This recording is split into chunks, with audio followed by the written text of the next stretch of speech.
Hello and welcome back to Shelf Centered. This is Bryce. I had a lot of fun with my last tier list. I also happen to have broken my equipment, and so this is really the only video I can make besides shorts at this moment until something else comes in the mail.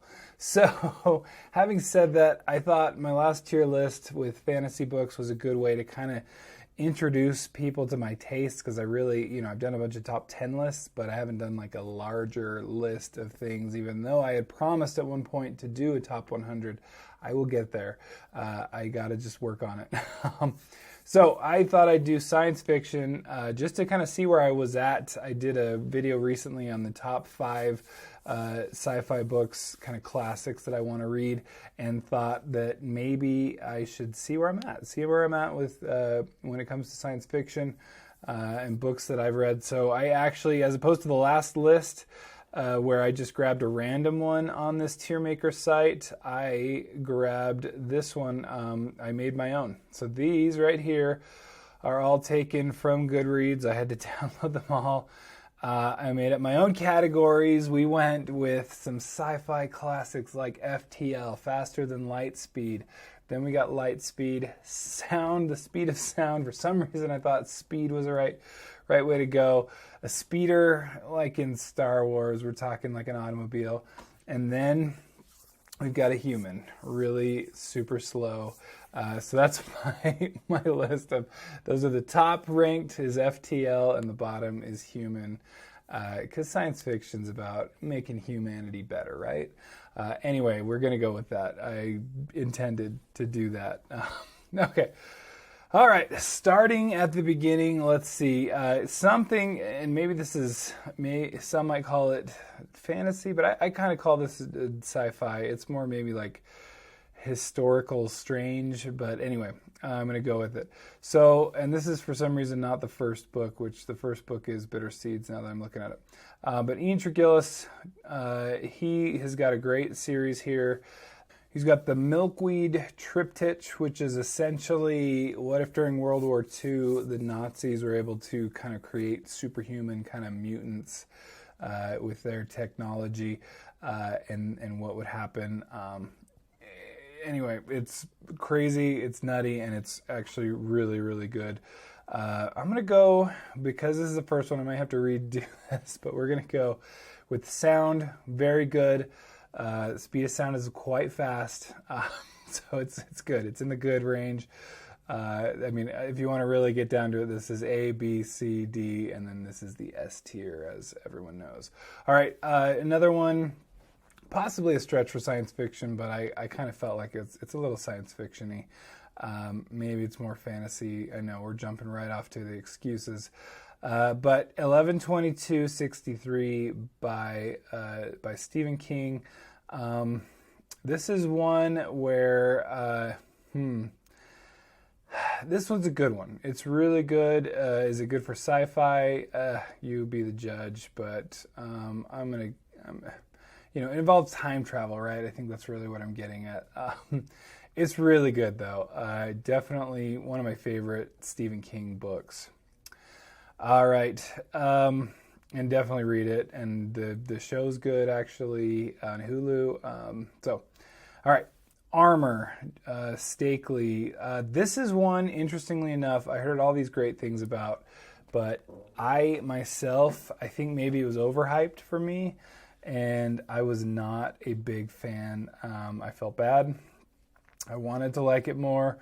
I liked like Starship Troopers way better, which kind of has the same idea of like using your cool armor to fight the bugs and stuff and the aliens. And this one just didn't really do it for me. All right, then this one goes back to my blogging days. It's called Ladder Top. I received it as, I already put it at human. I already put it at my worst tier. I received this one as an advanced reading copy, or just maybe a review copy during my blogging days. It's essentially written by a relation to Orson Scott Card. It's a graphic novel, kind of like a manga.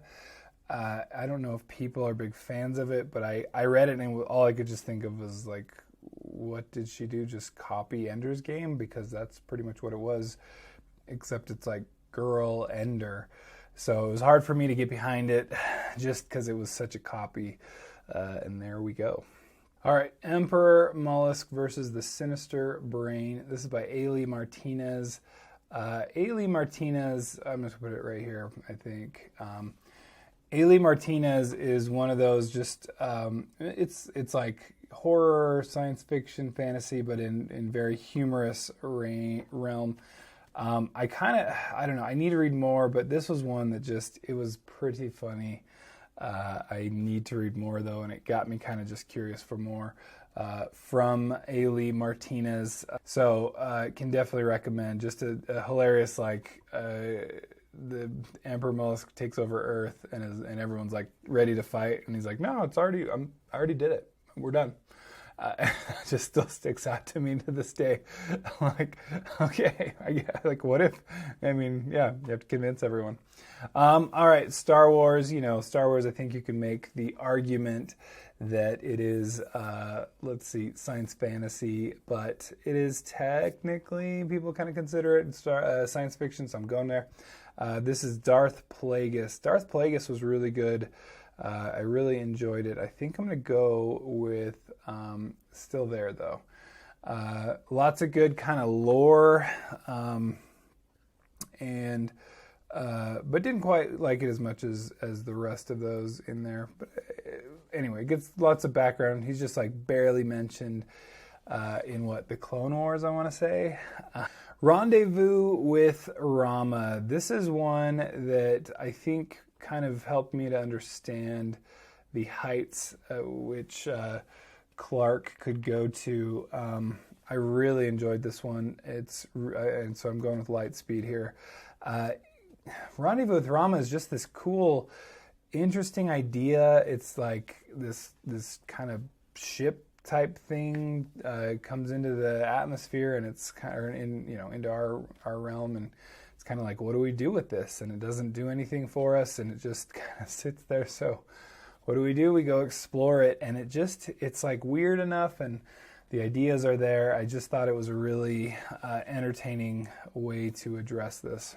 Let's see, A Song for Leia. This was by George R. R. Martin. I was actually thinking, for some reason, I thought I had Sand Kings, but it's by George R. R. Martin. Sand Kings is one of my all-time favorite short stories. Song for Leia is up there too. I might go. Let's see. I think I might put Song for Leia there at the top of Lightspeed, but then if I had to, this is what happens when you make your own list. Sand Kings I'd easily put at FTL, one of my all-time favorites by George R. R. Martin. All right, now we got another one that might be a little stretched, but I don't think so too much. So it's essentially, what if people got superpowers and then the government immediately took it over and conscripted everyone who had superpowers, or you don't want the alternative. This is one I actually really, really enjoyed. It's by Mike Cole.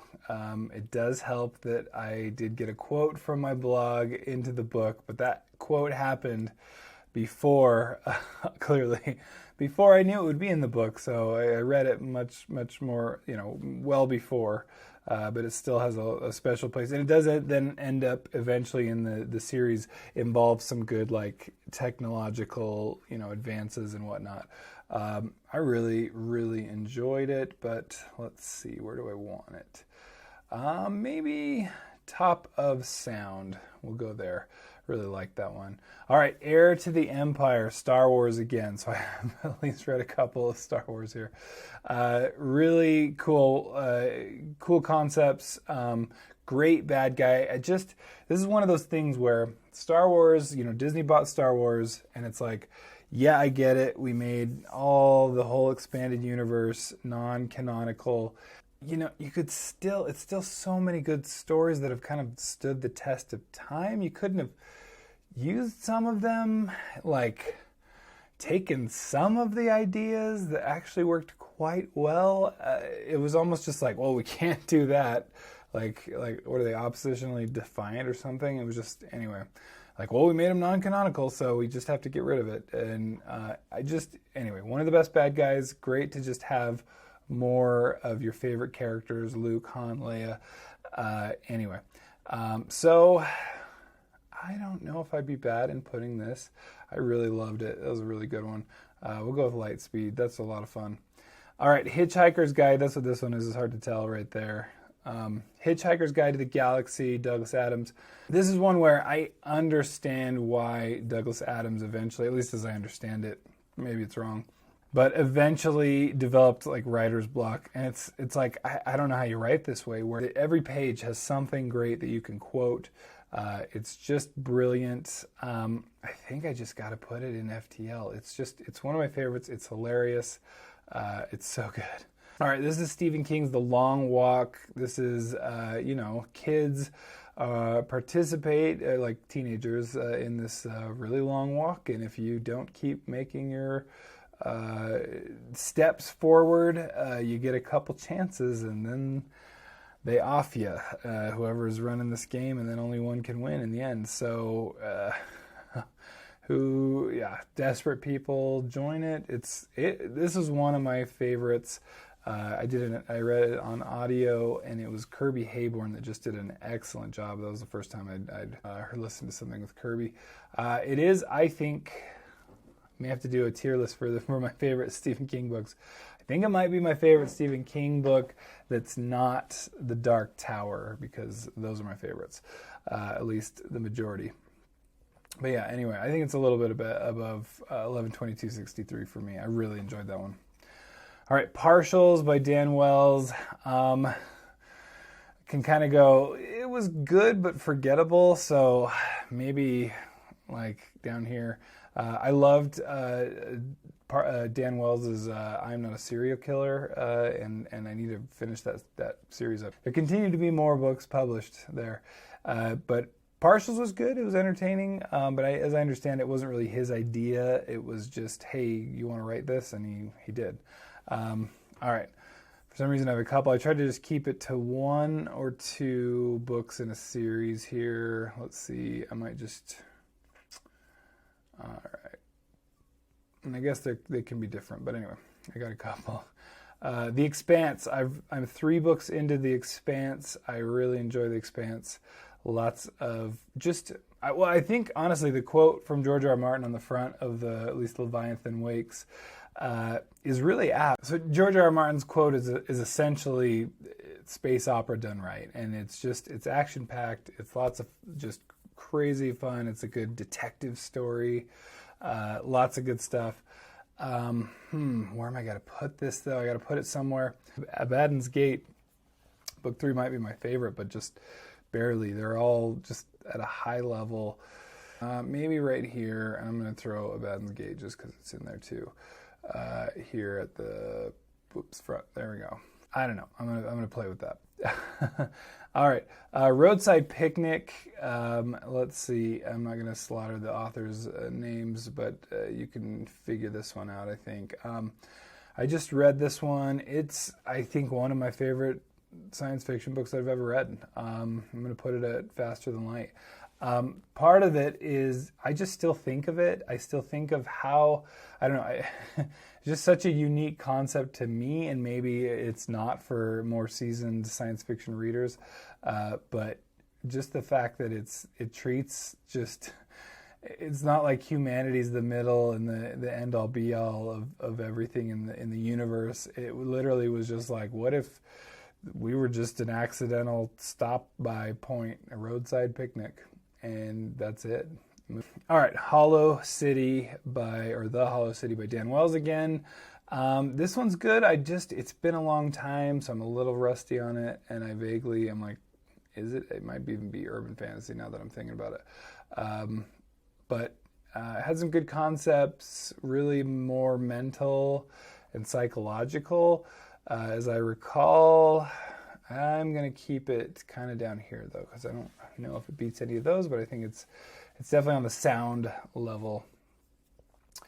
All right, Red Shirts. You might see a couple of John Scalzi books on here.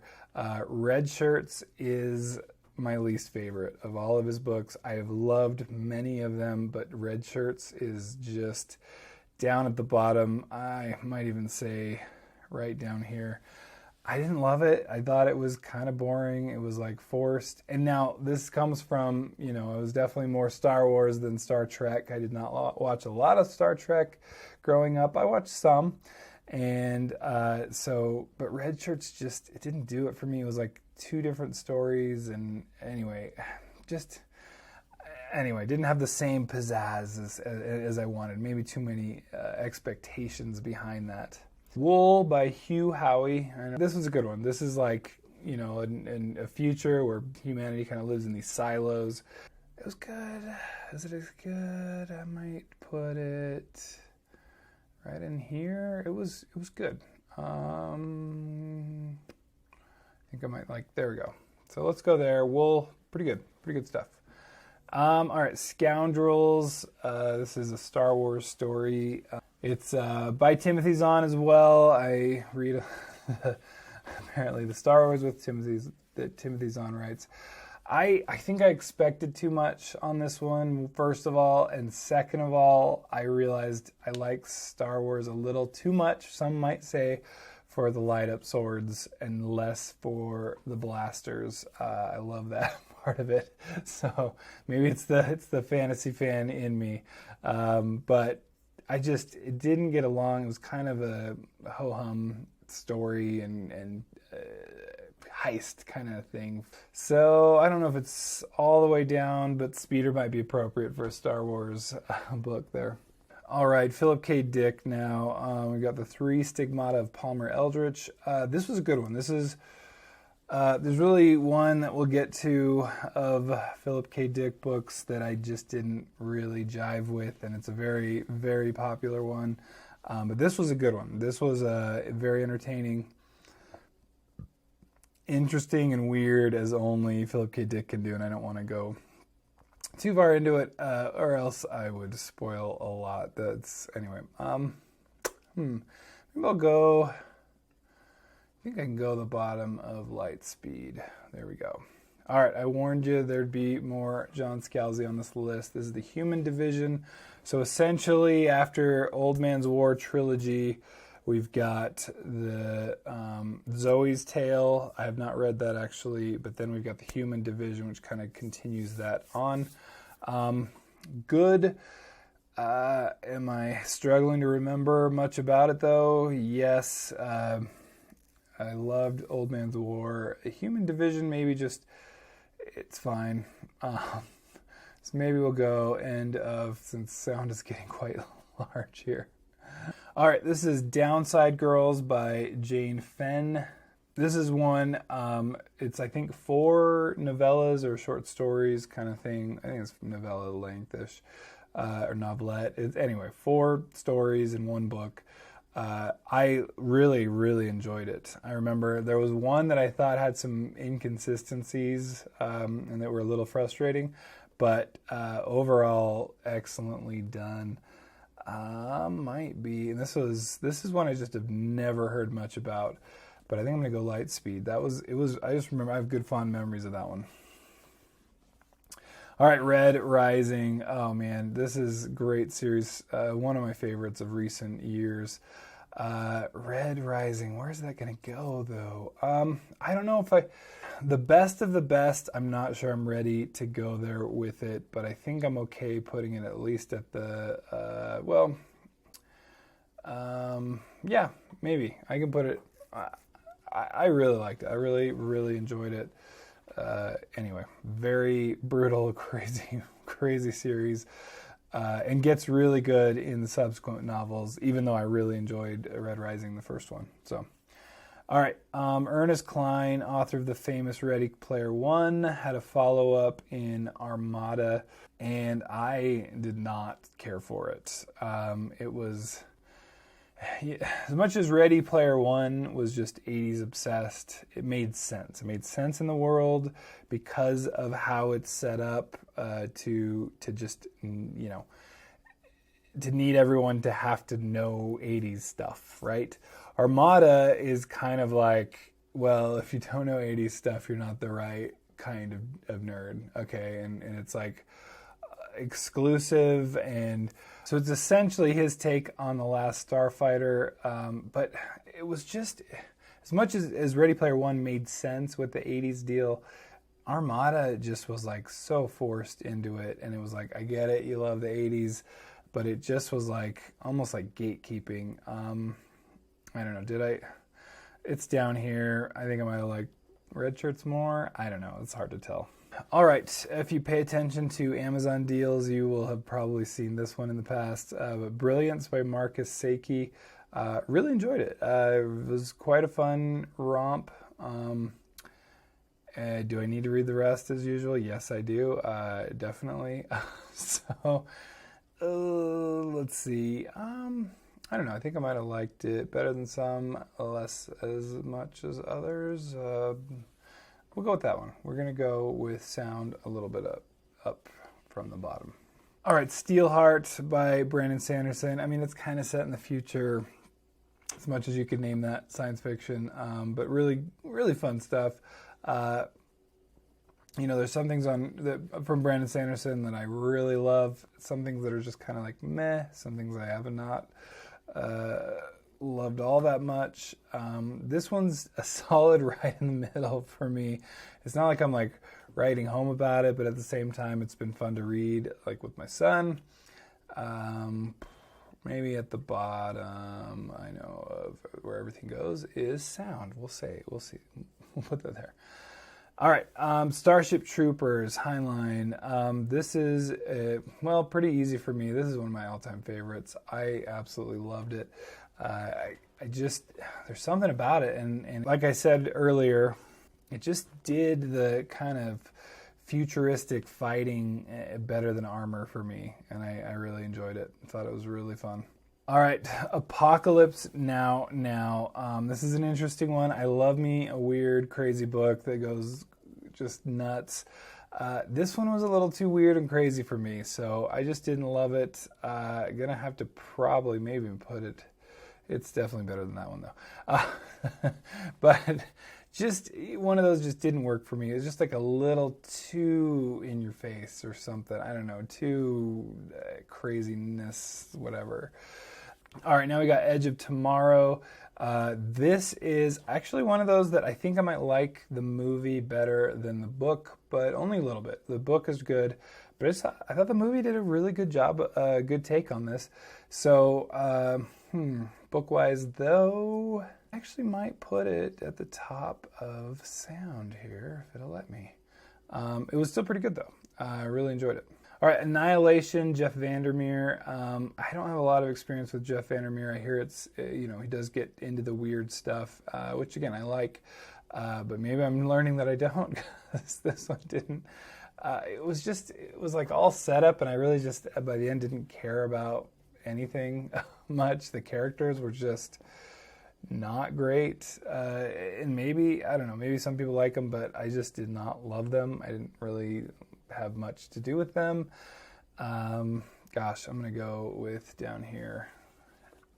All right, The Martian I loved. It's absolutely fun. It's so much fun.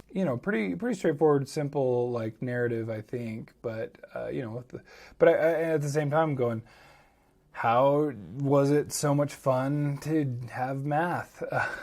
So anyway, let's do The Martian. I was debating Lightspeed, but I still think not quite Lightspeed, but we're going to go sound. It's very good. I really enjoyed that one. All right, Crystal Rain. This is Tobias Buckle, or Buckell. I don't know. I don't pronounce anything right. Tobias Buckle. We're going with that. Really interesting, like a different take on a sci-fi, kind of more in a beach, kind of Caribbean melange, as some might call it. But let's see. I think I'm going to go mid-tier, though. Middle of sound, because I did enjoy it quite a bit. All right, Childhood's End. This is another Arthur C. Clarke classic. I don't think I liked it as much as a lot of people did, but I didn't hate it either. So maybe we'll go at the top of Speeder. So it was fine. All right, then we got Morningstar, Golden Sun. These are the sequels. For some reason, the only ones I put the sequels in, or I guess I should say left them in. But as I said, I think I liked Golden Sun the best, and Morning Star just below, but they're all about the same level. I think that's fair enough. So I'm sticking with that one. Hey, Editing Bryce here. This video is getting a bit long, and we're gonna finish it up in the next couple parts, but this will be part one, and just figured I'd give it a little break here. A good stopping point. I still don't have equipment. We're working on that, and I am running into court here in just a second. Thank you for liking and subscribing, and we will catch you next time. Bye.